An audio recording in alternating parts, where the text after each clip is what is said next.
নমস্কার বন্ধুরা, learning in বেঙ্গলিতে তোমাদের সকলকে স্বাগত।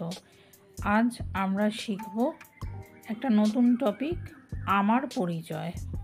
আমার পরিচয় বলতে কি বোঝায়?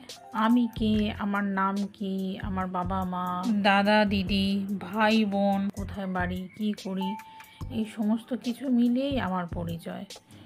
আজকের ভিডিওটা আমরা প্রশ্ন আর উত্তরের মাধ্যমে দেখব।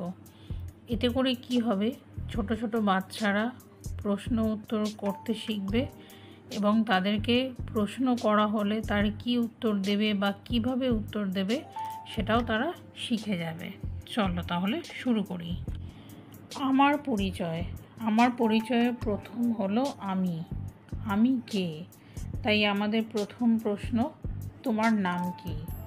উত্তর হবে আমার নাম বলে যে শূন্যস্থান দেওয়া আছে সেখানে যে যার নিজের নামটা লিখবে বা বলবে। পরের প্রশ্ন, তোমার বাবার নাম কি? আমার বাবার নাম বলে এখানেও দেখো শূন্যস্থান দেওয়া আছে। প্রতিটা উত্তরের ক্ষেত্রেই আমি নামের জায়গায় ফাঁকা রেখেছি।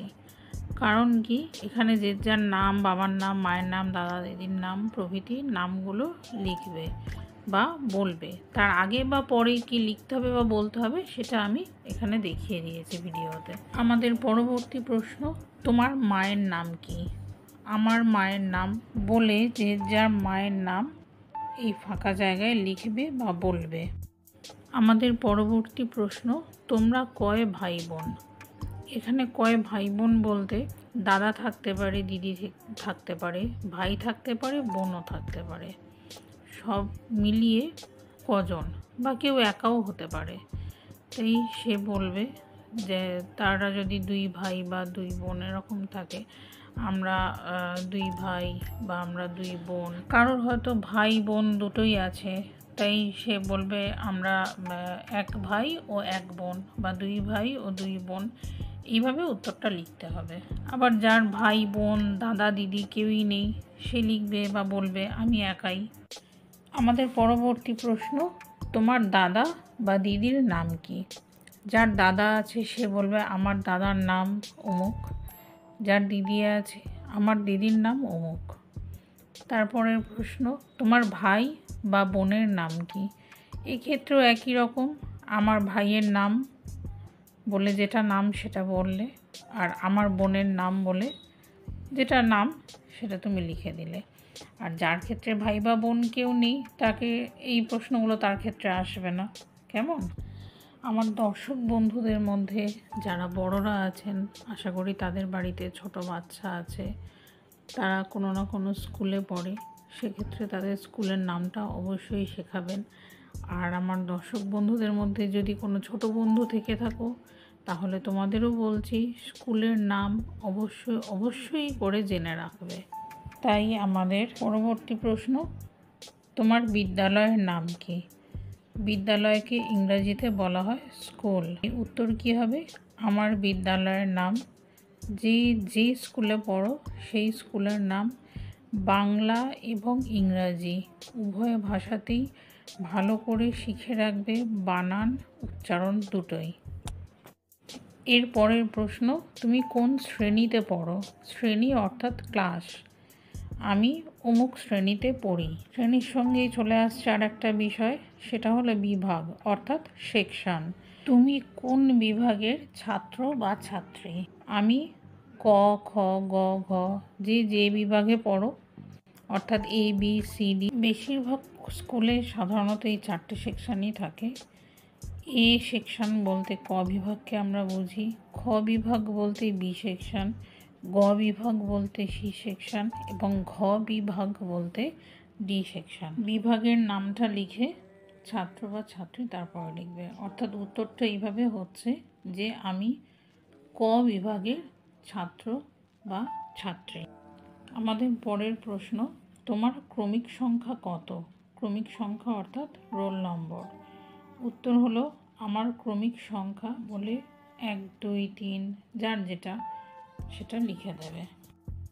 এর পরের প্রশ্নটা খুবই একটা ইম্পর্ট্যান্ট প্রশ্ন, সেটা হলো তোমাদের বিদ্যালয়ের প্রধান শিক্ষক বা শিক্ষিকার নাম কি? অনেক স্কুলে হেড মাস্টারমশাই থাকে, অনেক স্কুলে হেড মিস্ট্রেস থাকে। প্রধান শিক্ষক বা প্রধান শিক্ষিকা বলতে প্রিন্সিপালের কথা বলা হচ্ছে। যাদের স্কুলের প্রিন্সিপাল শিক্ষক অর্থাৎ মাস্টারমশাই, তারা উত্তরটা কীভাবে বলবে? আমাদের বিদ্যালয়ের প্রধান শিক্ষকের নাম শ্রী, এখানে শিক্ষকের নাম দিয়ে মহাশয়। আর যাদের দিদিমণি বা মিস্ট্রেস, তারা বলবে আমাদের বিদ্যালয়ের প্রধান শিক্ষিকার নাম, এই জায়গায় তোমাদের শিক্ষিকার নাম দেবে মহাশয়া। ঠিক আছে?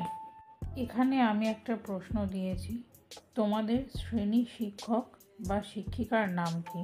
শ্রেণী শিক্ষক বা শ্রেণী শিক্ষিকা বলতে এখানে ক্লাস টিচারকে বোঝানো হয়।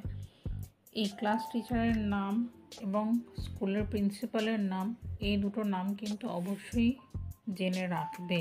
তো উত্তরটা কী হবে? যাদের শিক্ষিকা তারা শিক্ষিকা বলবে এবং যাদের শিক্ষক তারা শিক্ষক বলবে। আমাদের শ্রেণী শিক্ষকের নাম শ্রী অমুক মহাশয়। শিক্ষিকার ক্ষেত্রে আমাদের শ্রেণী শিক্ষিকার নাম শ্রীমতী অমুক মহাশয়া। পরের প্রশ্ন, তোমার জন্ম তারিখ কবে? জন্ম তারিখ অর্থাৎ ডেট অফ বার্থ।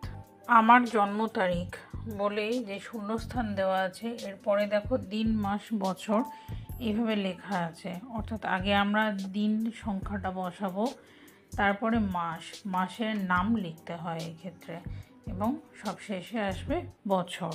আমাদের পরবর্তী প্রশ্ন, তোমার বাড়ি কোথায় বা তুমি কোথায় থাকো?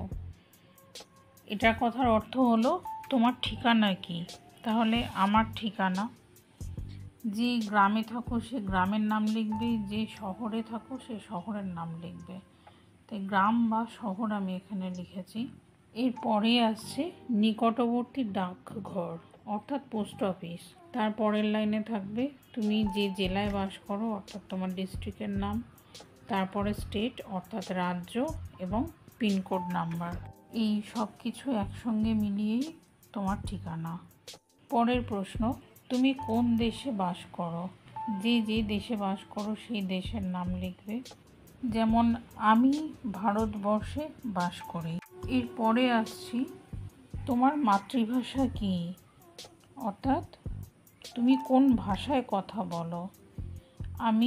যেমন আমি বাংলা ভাষায় কথা বলি, তাই আমি বলবো আমি বাংলা ভাষায় কথা বলি, বা আমার মাতৃভাষা বাংলা। সেরকম যে ভাষায় কথা বলো সেটাই বলবে আমার মাতৃভাষা অমুক।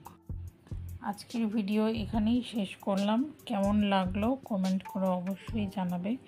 সকলে সুস্থ থাকবেন, ভালো থাকবেন, এভাবেই আমার পাশে থাকবেন। নমস্কার, টাটা।